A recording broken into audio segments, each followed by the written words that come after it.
This will be on Sunday, the fourth final between these teams since 2017.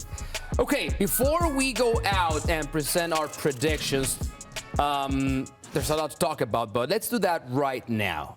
Starting with you, Herc. Prediction time. Prediction time. Yeah, if I'm looking at the state of the play for the Mexican national team, which has elevated its play, and the U.S. men's national team, which has lowered their standard with this performance against Jamaica, I started thinking about this a lot. This has draw written all over it 90 minutes, and somebody's going to win this in overtime. And the team that takes the more pragmatic approach, shows the most respect, I think we'll get the most out of this. And I think Greg Berhalter is going to see this game and see the way that Jimmy Lozano played against Panama and is going to change things drastically. I think the collective effort of Mexico today was greater on this date, but the individual talent of the U.S. men's national team gets them by. I'm going to go 2-1 final score. 2-1 in extra time? 1-1 regulation, 2-1 overtime. Case? The U.S. didn't have a good day. No question, but they found a way to win. Yeah. I personally think it's a wake-up call, that it's the fact that the U.S. will be better. I thought Mexico were good today. I liked the way they kind of play a little bit on the counter. It best suits, as you mentioned, her kind of the players that they have available at this point in time. If the U.S. are going to win, they have to be better than they played today. Mexico, in the end, the U.S. wins 2-0.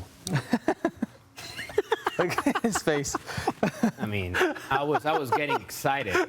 I was ready to hear Kasey finally say, hey, it is Mexico's time to finally beat the U.S. for the first time since 2019? 2019. 2019. Listen, I think Jimmy Lozano nailed the starting 11. There's our producer Beto shared with me a post by TUDN showing Santiago Jimenez very frustrated, kicking water bottles the moment he realized he was not going to see any minutes. I told you guys off air, maybe the fact that Henry Martin played the whole game, maybe that means that Santi Jimenez will start against the U.S. men's national team. The way the team played, I don't see a reason why there would be a change, except for the right back until we know the status of his health. The current status of Julian Araujo. We also don't know who recovers a little. I'm not saying, why would Mexico make wholesale changes? Right. There's no reason. There could be the odd person because somebody's a little banged up or something. But that being said,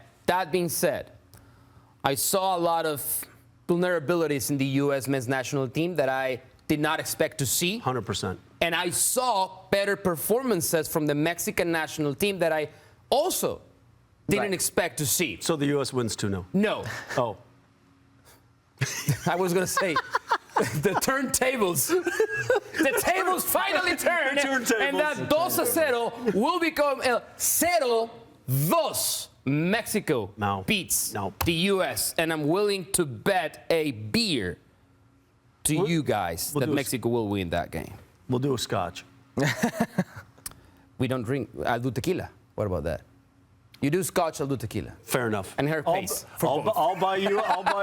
Herc will buy you a tequila, or he'll buy me a scotch. All right, real quick. I say no changes for Jimmy and Mexico. Changes for Greg Berhalter and the team? So. Yeah, I think I think Greg's going to see the performance of a few players and want to go a different route. I think Giovanni Reyna, going to have much more of a factor against Mexico than he did today. Is there a fitness issue? He's not played, so I think he's going to be fresh. You know what I mean? Yeah, there's that. You know what I'd love to see? Joe Skelly had a tough first half. Yeah. And got subbed at halftime. I would love to see Greg say, Joe, you're better than that. Go prove it in the final. Well, not with Serginho Dest back there. Well, but I know that. But but obviously Serginho lost. Serginho's done some silly things with this team. But it also is that point, Serginho, you come in and take all that, put all that stuff aside and show us that you can be the professional that we see you in club level do for this national team. It's more of a taste of that. And I think the other one is the 9 position. I really think we're going to get a hefty dose of Haji right here. and maybe a Ricardo Pepi late. And I don't think Fowler and Balogun's done here. I think he's as a combo. Listen, he's a very useful weapon when he has space afforded in front of him. I just think this game is going to be, you've got to go with the hot hand. You've got to go with what works. And it looked like in that overtime they found a little connection that worked. I feel like coming to the tournament, coming to the semifinals, we thought, yeah, the U.S. is clearly in a better momentum than Mexico. Maybe after what we saw tonight. And I know it's only one game. It's only 90 minutes or 120 minutes in the U.S. case. But that might change. It might be a little tighter than we You know thought. what I'd be worried of? Christian Pulisic didn't have a great game. He's due to have a much better game the next day. Yeah, well, I hope he wears the Man in the Mirror t-shirt. Maybe that will help.